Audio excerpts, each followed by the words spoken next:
plutôt une question écrite adressée au ministre de l'économie par rapport bien entendu à la flambée de prix observée dans la ville de Goma depuis quelques jours déjà. Donc nous ne savons pas comprendre comment les expatriés, par exemple, continuent à exercer le petit commerce jusque même dans nos cités, en vendant même le fumbo.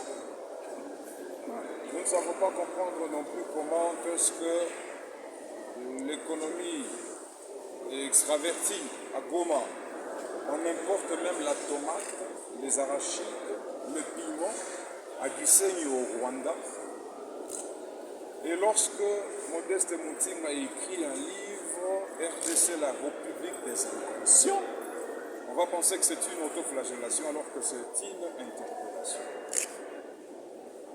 Au-delà de cette initiative, nous sommes venus faire le suivi de notre loi, la modification de la loi portant organisation et fonctionnement de FARDC. Une loi très importante sans laquelle le FARDC ne gagneront jamais la guerre. Surtout en cette période d'état de siège. Qu'on ne se voile pas la face. Le ministre de la Défense est conscient. Le chef de la maison militaire du chef de l'État est conscient que sans cette loi-là, on ne gagnera pas la guerre parce que nous avons deux chaînes de commandement et il y a chevauchement, il n'y a pas célérité. Cette loi-là avait été bloquée par le vice-président Kapound. Je ne sais pas pourquoi. Je sers la République et non pas les individus. Nous sommes venus aussi pour faire le suivi par rapport à cette question écrite adressée le 20 janvier 2020 à son Excellence Monsieur le Premier ministre par rapport bien entendu à l'insécurité à l'Est persistante, à l'Est malgré l'état de siège, par rapport à la gestion calamiteuse et sinistre du volcan Nyiragongo, par rapport à la taxe RAM, Dieu merci, nous avons combattu cette taxe-là et elle est partie, et aussi enfin par rapport à la faillite de la BIAC, des Kopek et Imara et Mekrego. Quand est-ce que les épargnants auront leur argent? Un état de droit, bon, on oublie.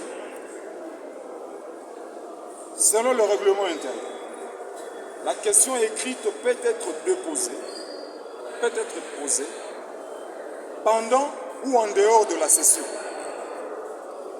Sinon, si nous étions pendant la session parlementaire, même le ministre de l'économie, j'allais adresser une question orale avec débat. Je me soumets au règlement intérieur de notre institution. Et donc, l'article 179 de ce règlement intérieur stipule que cette question écrite, en dehors 10 jours de sa réception, eh bien, il faut une réponse adressée à notre bureau et qu'on doit me transmettre. Depuis le 20 janvier, je n'ai jamais reçu de réponse de cette question. Et lorsque je veux rebondir avec une interpellation du Premier ministre, parce que bien entendu, le règlement nous dit, en dehors 10 jours, s'il n'y a pas, ça se transforme en interpellation. On va encore dire parce que je suis du FCC et j'attaque le gouvernement. Je suis un jeune républicain, je l'ai toujours dit. Même à l'époque de Mapunda, j'attaquais même le ministre du FCC. Et donc,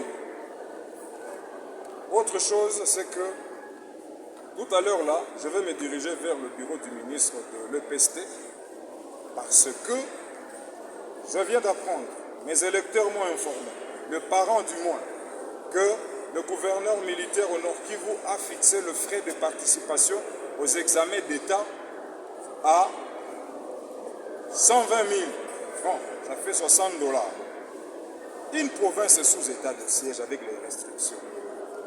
L'éruption volcanique qui est passée par là. Le Covid-19 qui a détruit le tissu économique. Soyons humains. Et on demande encore autant d'argent aux parents. Je vais aller voir le ministre et je pense qu'on va en discuter et voir si on peut quand même alléger la souffrance des parents par rapport aux élèves de 6e qui vont présenter leurs examens d'État, à qui déjà moi je souhaite bonne chance. Voilà l'objet de ma présence ici à l'Assemblée nationale.